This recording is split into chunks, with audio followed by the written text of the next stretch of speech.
2017 saya itu ada sebuah pengalaman menarik. Saya 2000 tahun 2000 saya bertiga. Oke. Saya ke San Francisco.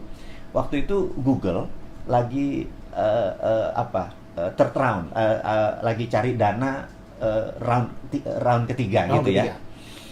Kami bertiga. Saya yang paling kecil lah.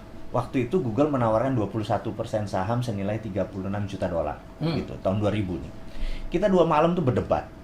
Tapi teman kita yang paling gede duitnya nih, pengusaha yang kalau saya sebut namanya semua orang tahu gitu ya. Yeah.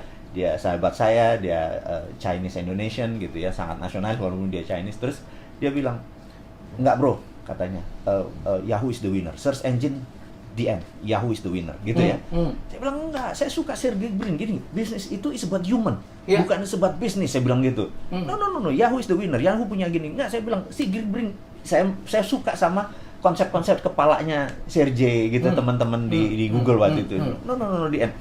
Akhirnya kita nggak beli, walaupun beli saya cuma nunut ya, kan 36 juta dolar besar, saya cuma nunut, saya minoritas. Yang nomor 2 Mr. P ini dan Mr. F ini akhirnya sepakat, oke, 2 ini padahal setuju sama saya, ini 1, tapi dia yang paling besar. Oke. To make story short, 2018 kita ketemu. Nilai Google Alphabet sekarang namanya adalah 1000 billion. Kita bilang kalau kita punya 21% kita lebih banyak dari APBN gitu.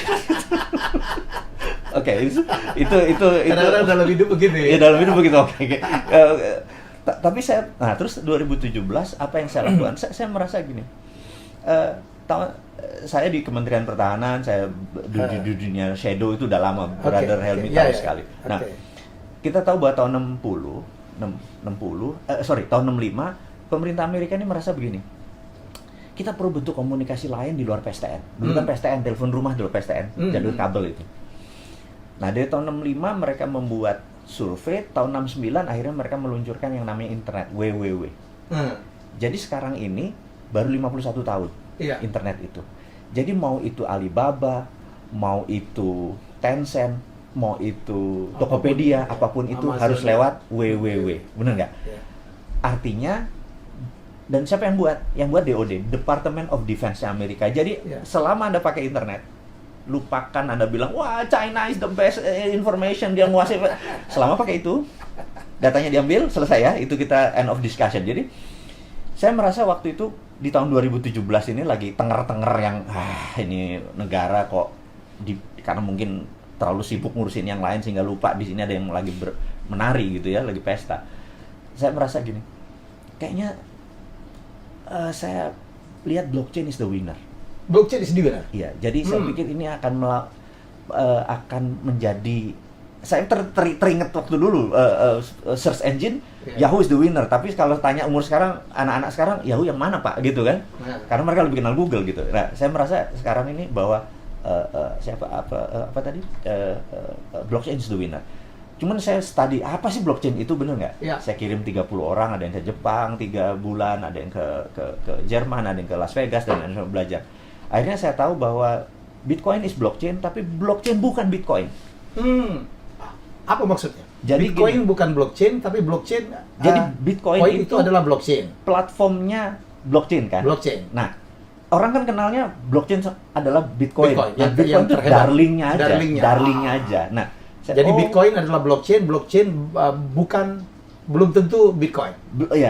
Saya mau pelajari blockchain, bukan pelajari Bitcoin nih, mau belajar. Oh, ternyata dia itu adalah kayak orang arisan. Kita bertiga, misalnya saya, Mas Helmi, Mas Randy bertiga, kita arisan. Kita ngocok, terus keluar Mas Randy. Ya, kita sekarang bulan ini Mas Randy yang dapat. Itu namanya trusted open ledger. Kita sepakat trusted open ledger. Ledgernya pembukuannya terbuka. Nah, trusted open ledger begini kalau dipakai, regulator nggak diperlukan karena kita bersepakat. Terus regulator mau ngapain, orang kita sepakat kok dia menang gitu.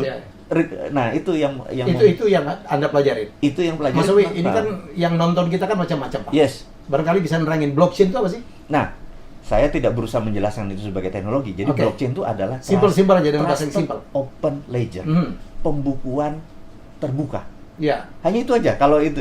Jadi dengan pembukuan terbuka, kita bisa tahu kemana lajur ini jalannya pada saat transaksinya kemana itu terbuka. Nah, menurut saya keterbukaan itu akan menjadi future. Jadi saya pernah mempunyai buku tulisan judulnya Vision 2030. Saya menebak apa yang akan terjadi 2030, saya bilang blockchain is the winner. Mengalahkan WWW. Sekarang belum bisa, masih hybrid, masih nyambung. Nanti dia stand alone Tapi gitu udah kelihatan akan menjadi pemenang. Belum saat ini. Itu alasan kenapa Anda membuka usaha Santara? Santara salah satunya, Santara dan lain sebagainya. Nanti karena tapi kita tidak paling itu cuma salah satu engine-nya saja. Karena sekarang belum bisa connect kemana-mana kan. Tapi itu masih terbatas. Terbatas, nanti itu akan membesar gitu. Itu alasan saya membuat itu. Nah, jadi makin lama dunia akan makin kehilangan power dari uang kertas dan sebagainya, Pak. Setuju. Semuanya digital. Setuju. Nah, digital itu perlu ledger yang terbuka kan? Ledger yang terbuka. Jadi nggak bisa printing manis seenaknya kayak sekarang ini. Jadi kita cerita dulu tentang Bitcoin. Bitcoin adalah sekelompok anak muda yang tidak percaya sama currency. Jadi dia nggak percaya sama yen, nggak percaya sama Amerika, dolar nggak percaya. Terus mereka bilang ini harus ada sesuatu yang kita percaya. Dan diterima dunia. Diterima dunia. Akhirnya mereka membuat 21 juta satoshi. Terus kuncinya dibuang. Nggak ada yang tahu. Nah, inilah yang sekarang ini bergerak turun naik karena trusted. Kita tahu kemana aja itu. Itu yang namanya Bitcoin. Nggak ada underlayingnya. Tapi underlayingnya adalah algoritma. Ini kan future sekali gitu ya.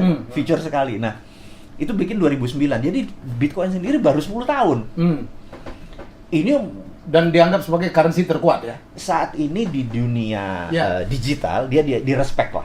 Di-respect. Makin lama makin tinggi. Karena itu sewaktu kaum Bilderberg, The Have, tahun 2017-2018 di Davos, mereka dikritik bahwa mereka adalah 0,01% manusia tapi menguasai 90% hajat hidup, bukan materi ya, hajat hidup. Contoh gini, 0,1% ini bayangin, kalau kita adalah yang punya IG, yang punya Facebook, yang punya WhatsApp, namanya Mark Zuckerberg.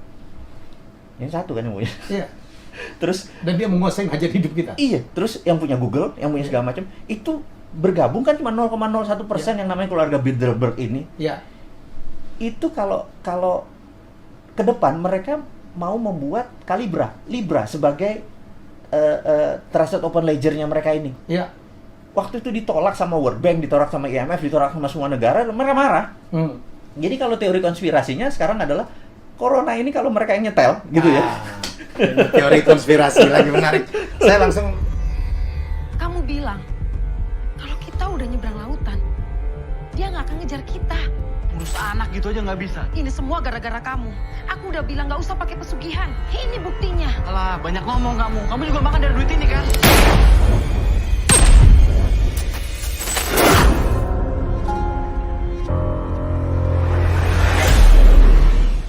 Sas, pergi dari sini, Sas.